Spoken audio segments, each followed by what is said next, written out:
नमस्कार मित्रों, मैं रवि स्वामी स्वागत करता हूं आपके अपने परिवार स्टडी इंडिया पर। आशा करता हूं कि आप सभी अच्छे होंगे और आपकी पढ़ाई लिखाई भी अच्छी चल रही होगी। तो दोस्तों, बढ़िया सर्दियों का मौसम है, पढ़ाई जरूर करें। मेन तो बात ये है, रोज आपको बोलता हूँ कि पढ़ाई के लिए बिल्कुल अलग वो अपने बागड़ी बोलते हैं अलग करची न बरतें, क्योंकि यही मौका आपके पास 2024 का भी पढ़ाई, क्योंकि उसके बाद पता नहीं भर्तियां आनी है नहीं आनी, और ये भी भर्तियां जो आनी है वो इलेक्शन के कारण आएंगी मेन तो, या जो भर्तियां पहले अनाउंसमेंट हो चुकी है उनको तो निकालना पड़ेगा। तो यही भर्तियां आगे सिलेबस की भी मैंने आपको एक वीडियो के बारे में बताया था, सिलेबस चेंज करने के भी बारे में बोल रहे हैं ये आरएमएसएसबी वाले, तो वो भी एक दिक्कत आने वाली है। तो आप पढ़ाई को जारी रखें, मेनली तो यही बात है। और जो 11वीं वाली 12वीं वाले बच्चे हैं उन वो भी क्लासें लगाई, जो जेट आईसीआर की तैयारी कर रहे हैं, या 11वीं 12वीं वाले बच्चे जो अभी 12वीं 12th के अंदर है और जिनको जेट वगैरह की तैयारी करनी है आगे एग्रीकल्चर के हिसाब से, तो उनकी क्लासें, उनके लिए भी ये क्लासें इंपॉर्टेंट चल रही है। एनिमल हस्बेंड्री यही आएगी उनके, ठीक है। तो आज अपने पहले बात करते हैं, थोड़ा सा रिपीट कर लेते हैं कल क्या किया था हमने। कल हमने किया था खोआ या मावे के बारे में। खोआ या मावा दूध का वह पदार्थ होता है जिसमें दूध को तीव्र वाष्पीकरण द्वारा जिसमें दूध में से जल को तीव्र वाष्पीकरण द्वारा निकाला जाता है और आंशिक रूप से उसे संग्रहित कर लिया जाता है। आंशिक रूप से मैंने कहा था भी, क्योंकि अगर उसको पूरा गर्म कर देंगे तो उसमें लास्ट में क्या बचेगा, पाउडर बचेगा, इसीलिए उसको आंशिक रूप में संग्रहित किया जाता है। तो कितने डिग्री टेम्परेचर पर खोए को संग्रहित किया जाता है, वो है 13 डिग्री। इतना है 13 डिग्री, ठीक है। तो फिर हमने बात की थी इसके संगठन के बारे में। संगठन आप जरूर याद करना, किसी का भी हो, वसा, प्रोटीन या खनिज लवण, जो भी जिसमें पानी की मात्रा होगी या नमी की मात्रा होगी, जिसमें नमी, जैसे कल मैंने बताया थी खोए में नमी की मात्रा होती है गाय के दूध के हिसाब से तो 26.5 होती है और भैंस के खोए में होती है 19.5। और इसी में फेरस की मात्रा आप जरूर याद करना। फेरस की मात्रा होती है गाय के दूध से 2 खोआ तैयार किया जाता है, उसमें 139 ppm और उसमें 150 ppm होती है। तो क्योंकि आपको एक बात बता दूं, मैंने आपको बताया था अभी दूध में एक ऐसा खनिज लवण या एक ऐसा मिनरल्स है जो अनुपस्थित होता है या नगण्य मात्रा में पाया जाता है, वो कौन सा है, फेरस। लेकिन खीस, ये खोआ या मावा इसमें पाया जाता है। और खीस में अपने दो ही क्वेश्चन आता है भी, दूध का ऐसा कौन सा उत्पाद है जिसमें खोआ या जिसमें फेरस की मात्रा अधिक पाई जाती है, तो उसमें एक तो खीस का आएगा और एक खोआ या मावा का आएगा। अगर इनमें ऑप्शन दोनों आए तो दोनों सही है, अगर एक आए तो आपको याद रखना पड़ेगा, ठीक है। आज हम बात करते हैं क्रीम की। क्रीम कैसे निकालते हैं, किसके द्वारा निकालते हैं, कौन कौन सी विधियां हैं, क्रीम कैसे कहते हैं किसे है, मैं फिर आपको एक वीडियो दिखाऊंगा भी क्रीम सेपरेटर क्या होता है, उसमें क्या जो भी उसमें प्रोसीजर होता है वो आपको दिखाऊंगा एक वीडियो के माध्यम से। मोबाइल में आपको वीडियो दिखाऊंगा, तो वो आप वीडियो के एंड तक जरूर देखें।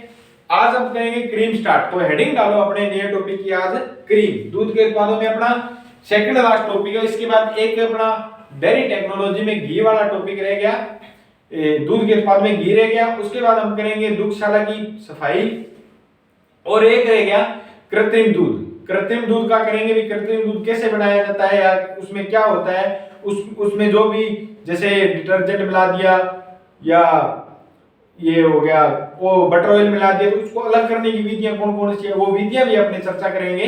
तो आज अपने बात करते हैं क्रीम की। क्रीम किसे कहते हैं और किसके द्वारा बनाई जाती है। तो आप हेडिंग डालो क्रीम की। क्रीम, क्रीम किसे कहा जाता है, दूध से अलग किया गया वह पदार्थ होता है। क्रीम वह पदार्थ होता है जो दूध से अलग किया गया पदार्थ है जिसमें वसा की मात्रा 20% से अधिक होती है। क्रीम दूध का वह पदार्थ है। तो आप लिखो, साथ के साथ लिखो। और जो बच्चे नोट तैयार कर रहे हैं उनको लिए दी बेस्ट है, और जो नहीं तैयार कर रहे वो जरूर तैयार करें। तो क्रीम किसे कहते हैं, दूध का वह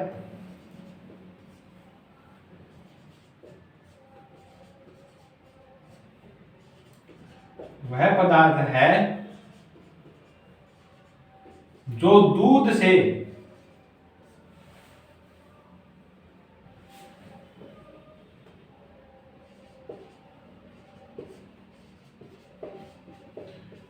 अलग किया जाता है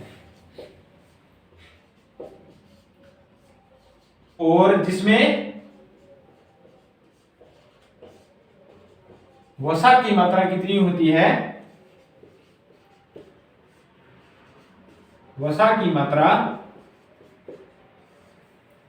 20% से अधिक होती है। आपको मेनली तो यही याद रखना है कि क्रीम में वसा की मात्रा कितने परसेंट होती है, 20% से अधिक होती है। बाद में तो अभी क्रीम भी 3 प्रकार की होती है, तो उनमें अलग अलग प्रकार के हिसाब से अलग अलग वसा की मात्रा होती है। तो वैसे आपके जैसे क्वेश्चन होता है न्यूनतम वसा कितनी होनी चाहिए, क्रीम में न्यूनतम वसा कितनी होती है, तो वो होती है 20%। कितनी होती है, 20%। तो क्रीम जिसे कहा जाता है दूध का वह पदार्थ जो दूध से अलग किया जाता है और जिसमें वसा की मात्रा 20% से अधिक होती है।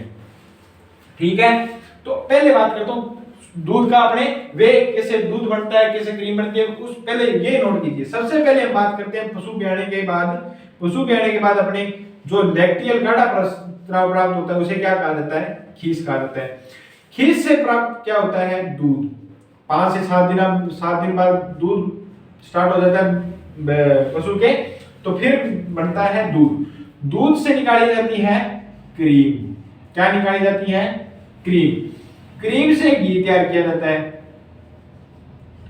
एक तो घी तैयार करने का ये मेथड है, ठीक है। फिर अगर दूध को गर्म कर दिया जाए,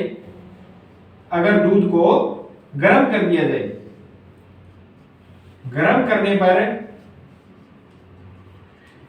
पर कुछ समय तक ठंडा कर उसमें जावण मिलाने पर, तो क्या उसमें क्या बनाया जाता है, दही या छाछ।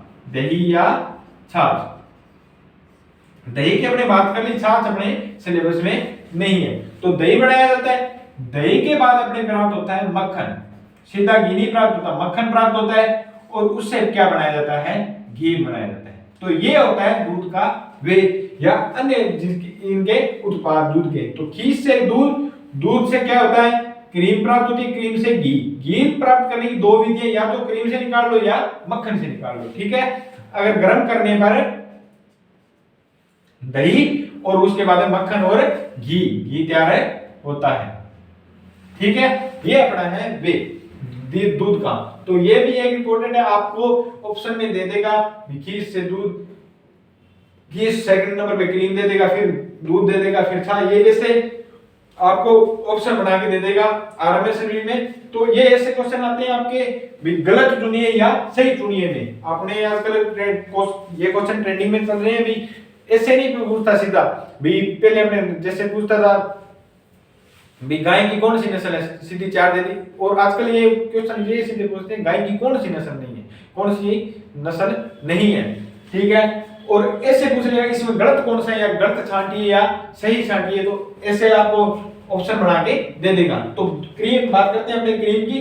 क्रीम क्या है, दूध का वह पदार्थ होता है जिसमें दूध से अलग किया गया वह पदार्थ है जिसमें वसा की मात्रा 18 या 20% से ज्यादा होती है, तो क्रीम कहा जाता है। अब बात करते हैं वसा के अपने 3 उत्पाद हैं। दूध से प्राप्त वसा के 3 उत्पाद हैं, पहले उनकी चर्चा कर लेते हैं। दूध से तैयार वसा के 3 उत्पाद होते हैं, वो कौन कौन से हैं, तो वसा के 3 उत्पाद हैं। पहला है अपना क्रीम। क्रीम में वसा की मात्रा कितनी होती है, यहां पर मैं वसा लिखूंगा और यहां पे प्रोडक्ट का नाम लिखूंगा, या जो भी प्रोडक्ट है उसका नाम लिखूंगा, ठीक है। इसमें वसा की मात्रा कितनी होगी, 18 से 20%, ठीक है। फिर होता है मक्खन। क्या होता है, मक्खन।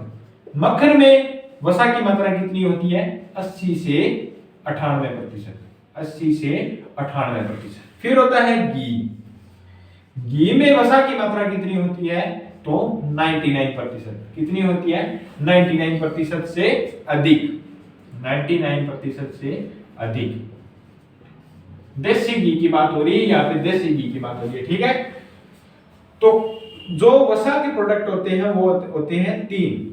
जो वसा के उत्पाद होते हैं वो कौन से होते हैं, 3 होते हैं। क्रीम हो गया, मक्खन हो गया और घी हो गया। तो क्रीम में वसा की मात्रा कितनी होती है, 18 से 20%, और मक्खन में वसा की मात्रा होती है 80 से 98%, और घी में वसा की मात्रा होती है वो होती है 99%। ये आपको डेफिनेटली याद करना ही है, क्योंकि इससे एग्जाम में क्वेश्चन आते हैं, चाहे कोई भी एग्जाम उठा के देख लेना, तो इनमें से क्वेश्चन आते ही आते हैं। ये आपके इंपॉर्टेंट क्लासेस चल रही हैं, कृपया आप क्लासेस जरूर ही अटेंड करें रोज की रोज।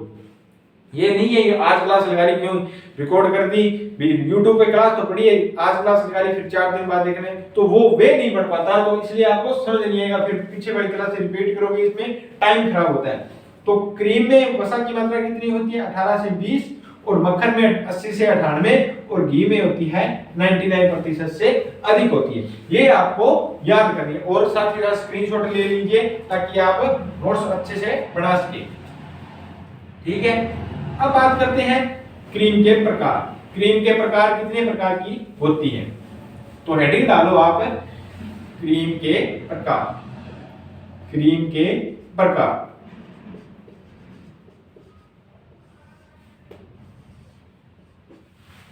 क्रीम की कितने प्रकार की होती है, तो क्रीम अपने होती है 3 प्रकार की। कितनी प्रकार की होती है 3 प्रकार की। 3 प्रकार की कौन कौन सी होती है, पहली होती है पतली क्रीम। पतली क्रीम, और इनके इंग्लिश में नाम भी याद करना इन क्रीम के, क्योंकि इंग्लिश में सीधा नाम है आपसे पूछ लिया जाता है। तो इसको इंग्लिश में क्या कहते हैं, टेबल क्रीम। क्या कहा जाता है, टेबल क्रीम। दूसरी होती है गाढ़ी क्रीम, दूसरी होती है मध्यम क्रीम, सॉरी कौन सी होती है, मध्यम क्रीम, जिसे क्या कहा जाता है, व्हिपिंग क्रीम। Whipping cream. और तीसरी होती है कौन सी, गाढ़ी क्रीम। क्या होती है, गाढ़ी क्रीम। क्वेश्चन आपसे पूछेगा टेबल क्रीम क्या होती है, तो ये सीधा नहीं पूछेगा पतली क्रीम क्या होती है, इंग्लिश में भी टेबल लिखा होता है और हिंदी में भी टेबल लिखा होता है। तो टेबल क्रीम किसे कहते हैं, तो आपको आंसर देना होगा। गाढ़ी क्रीम किसे क्या इंग्लिश में क्या कहते हैं, रिच क्रीम। क्या कहा जाता है, रिच क्रीम। आप इनके इंग्लिश में भी नाम याद करना। तो क्रीम के कितने प्रकार की होती है, 3 प्रकार की, पतली क्रीम, मध्यम क्रीम, गाढ़ी क्रीम। अब बात करते हैं पतली क्रीम किसे कहा जाते हैं, तो पहले हेडिंग डालो आप पतली क्रीम किसे कहते हैं, पतली क्रीम। तो आप हेडिंग डालो पतली क्रीम। पतली क्रीम उसे कहा जाता है जिसमें वसा की मात्रा 18 से लेकर 20% हो। कितनी होती है, 18 से लेकर 20%, सॉरी 20 से लेकर 25%। कितनी होती है, 20 से 25%, 20 से 25%। तो पतली क्रीम किसे कहा जाता है, जिसमें वसा की मात्रा 20 से 25% होती है। ठीक है, दूसरी होती है अपनी कौन सी, मध्यम क्रीम। मध्यम क्रीम, या जिसे क्या कहा जाता है, व्हिपिंग क्रीम। व्हिपिंग क्रीम में वसा की मात्रा कितनी होती है, 25 से 45%। कितनी होती है, 25 से 45%। और तीसरी होती है अपने गाढ़ी क्रीम, जिसे रिच क्रीम कहा जाता है। गाढ़ी क्रीम क्या कहा जाता है, जिसे रिच क्रीम कहा जाता है, जिसमें वसा की मात्रा होती है 45% से अधिक। 45% से अधिक होती है। तो पतली क्रीम में वसा की मात्रा कितनी होती है, 20 से 25%। मध्यम क्रीम में वसा की मात्रा कितनी होती है, 25 से 45%। और गाढ़ी क्रीम में वसा की मात्रा कितनी होती है, 45% से अधिक। वसा की मात्रा इन तीनों में भी याद करनी है आपको। दादू टेबल क्रीम और मध्यम क्रीम के क्वेश्चन अब तक आ चुके हैं एग्जाम में, और गाढ़ी क्रीम का क्वेश्चन 2-3 बार आया है एग्रीकल्चर सुपरवाइजर एग्जाम में। तो इसका भी क्वेश्चन, मतलब ये तीनों आपके लिए बहुत इंपॉर्टेंट है। वसा की मात्रा जरूर याद करें इनमें। पहले अपने बात करते हैं तीनों में।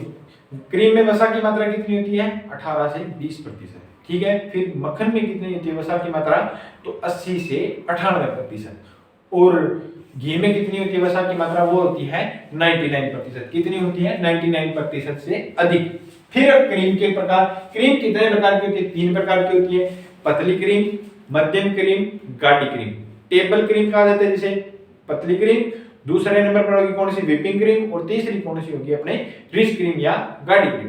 तो पतली क्रीम में वसा की मात्रा होती है 20 से 25, कितनी होती है 20 से 25%। दूसरी में होती है ये मध्यम क्रीम जिसमें वसा की मात्रा होती है 25 से 45%। और तीसरी होती है अपनी गाढ़ी क्रीम, गाढ़ी क्रीम में होती है 45% से अधिक। तो ये याद करना है, इसे रिपीट कर करके। तो याद कैसे करना है, अब बात करते हैं पतली क्रीम की का यूज का। वैसे तो इनका अलग अलग प्रोडक्ट के हिसाब से, जैसे मिठाइयों में अलग, आइसक्रीम में अलग, या जो अपना केक वगैरह हो गया, इनमें अलग अलग प्रकार से जैसे भी प्रोडक्ट बनाता है उस हिसाब से आपने जैसे क्रीम चाहिए उस क्रीम का यूज करते हैं। तो मेनली आपको बता दूं, पतली क्रीम का यूज किसमें किया जाता है, पतली क्रीम का उपयोग अपने किया जाता है जो अपनी होगी आइसक्रीम वगैरह। आइसक्रीम तो सभी खाते होंगे, तो आइसक्रीम में कौन सी क्रीम का यूज किया जाता है, पतली क्रीम का। कौन सी क्रीम का यूज किया जाता है, पतली क्रीम का। एक अपने हो गए मिल्क शेक वगैरह, जो भी मिल्क शेक वगैरह बढ़िया बढ़िया होटल में जाके पीते हैं अपने साथी के साथ, उनको पता होगा कि कौन सी क्रीम होती है। तो कौन सी क्रीम होती है अपने, मिल्क क्रीम होती है। मिल्क शेक में कौन सी क्रीम होती है, पतली क्रीम होती है। कौन सी, पतली क्रीम। और मध्यम क्रीम का यूज अपने कहां पर किया जाता है, केक में हो गया, बिस्कुट में हो गया, या अन्य ब्रेड वगैरह में हो गया। तो मध्यम क्रीम का उपयोग किया जाता है केक या बिस्कुट में। जो ओरियो वाले बिस्कुट खाए आपने, तो उस जो जिसने महेंद्र सिंह धोनी ने ऐड की थी, तो वो आप अंदाजा लगाना वो किससे तैयार होते हैं, मध्यम क्रीम से तैयार होते हैं। जो भी क्रीम वाले बिस्कुट होते हैं वो किससे तैयार होते हैं, मध्यम क्रीम से। तो आप देखो 25 से 45% वसा होती है। और लड़कियां केक वगैरह कितना खाती है, क्योंकि बर्थडे सबसे ज्यादा यही बनाते हैं। हमारे जैसे लड़के या मेरे साथी है वो बर्थडे का ध्यान ही नहीं रखते, क्योंकि उनको नौकरी की तरफ ध्यान है। जो बच्चे नौकरी की तरफ ध्यान देते हैं उनका बर्थडे याद ही नहीं रहता। और जिनको अपने बाबू सोना का बर्थडे मनाना होता है तो वो पहले याद करते हैं, तो उनको पता होता है आज से याद करना। तो आप बोलना जब भी दुकानदार से बोले तो हमें कौन सा केक दे, मध्यम क्रीम वाला केक दे। तो वो किस क्रीम से तैयार होता है केक, वो होता है मध्यम क्रीम से। तो मेनली किसके यूज किया जाता है, आइसक्रीम, मिल्क शेक या अन्य मिठाइयों में इन तीन क्रीम का यूज किया जाता है। अब आपने बात करेंगे भी मध्यम क्रीम को व्हिपिंग क्रीम क्यों कहते हैं। व्हिपिंग क्रीम इसे कहते हैं क्योंकि व्हिपिंग का मतलब होता है रोना। क्या होता है, रोना। जैसे आपने एक प्रोडक्ट का नाम सुना होगा, जैसे जैम हो गया, जेली हो गया। जेली को अपने कहते हैं ना, जेली जब तक रोके नहीं रोने वाली जेली नहीं बनती तब तक वो बढ़िया जेली नहीं बनती। जैसे अब मेरे पास कोई नहीं है, आपको मैं बता दूं, जैसे अपने पानी को सीधा गिराते हैं तो वो होगी पतली क्रीम। क्या होगी, पतली क्रीम। सीधा आ गया। और जैसे डालते हैं कोई थोड़ा सा सख्त पदार्थ होता है, वो इसे अपने टेढ़ा करते हैं तो वो अपने छोटे छोटे मतलब अपने टुकड़ों में गिरता है, मतलब रो के गिरता है, जैसे अपने आंसू गिरते हैं उस प्रकार गिरता है। तो वो होगी व्हिपिंग क्रीम, इसीलिए उसे व्हिपिंग क्रीम कहा जाता है। तो व्हिपिंग क्रीम का मतलब समझ गए। पतली क्रीम तो सीधे जैसे अपने क्रीम डाली, जैसे गिलास को टेढ़ा किया तो सीधा गिर गया, तो वो होगी पतली क्रीम क्योंकि वो पतली होगी। और जो मध्यम क्रीम होगी वो थोड़ी सी गाढ़ी होगी, वो थोड़े आंसुओं के रूप में जैसे नीचे गिराएंगे तो आंसुओं के रूप में गिरेगी, वो होती है मध्यम क्रीम। और जेली जो होती है अपने जेम जेली होते हैं प्रोडक्ट होते हैं, जेली जब तक रोने वाली जेली नहीं बनती तब तक वो जेली बढ़िया नहीं मानी जाती। तो उसी के आधार पर इसका नाम रखा गया व्हिपिंग क्रीम। क्या नाम रखा गया, व्हिपिंग क्रीम। व्हिपिंग क्रीम का मतलब होता है, व्हिपिंग का मतलब होता है रोना। तो इसमें वसा की मात्रा कितनी होती है, 25 से 45%। आपके एक क्वेश्चन आ सकता है, जो जन्मदिन पर केक बनाया जाता है वो कौन सी क्रीम का बनाया जाता है। तो आपके ऑप्शन दे देगा 3, ये पतली क्रीम और मध्यम क्रीम और गाढ़ी क्रीम। एक होती है गाढ़ी क्रीम का ही प्रकार होता है, वो क्या होता है, ये यहाँ पे उत्तर लिख रहा हूं मैं। गाढ़ी क्रीम का प्रकार होता है जो बाजार में आजकल ज्यादा चलता है, उसका नाम होता है प्लास्टिक क्रीम। जो गाढ़ी क्रीम का ही एक प्रकार है जिसमें वसा की मात्रा होती है वो 65% से अधिक होती है। तो वसा की मात्रा उसमें कितनी होती है, 65% से अधिक होती है। तो वो किसका प्रकार है, एक गाढ़ी क्रीम का प्रकार है। तो आपकी क्वेश्चन बन जाएगा केक कौन सी क्रीम से बनाया जाता है, तो आपको चारों ऑप्शन दे देगा। तो आपको ये ध्यान होना चाहिए केक कौन सी क्रीम से बनाया जाता है। अब बात करते हैं अपने क्रीम को अलग करने की कौन कौन सी विधियां हैं, कौन कौन से मेथड है, क्रीम को अलग किया गया कैसे किया जाता है, तो उसकी चर्चा करते हैं।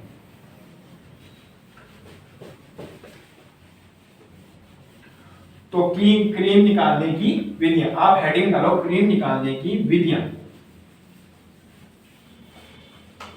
हेडिंग डालो क्रीम निकालने की विधियां, क्रीम निकालने की विधियां। क्रीम निकालने की विधियां कौन कौन सी है, तो वो है अपने दो प्रकार की विधियां हैं। कौन कौन सी विधियां हैं, दो प्रकार की। पहली होगी गुरुत्वाकर्षण, गुरुत्वाकर्षण विधि,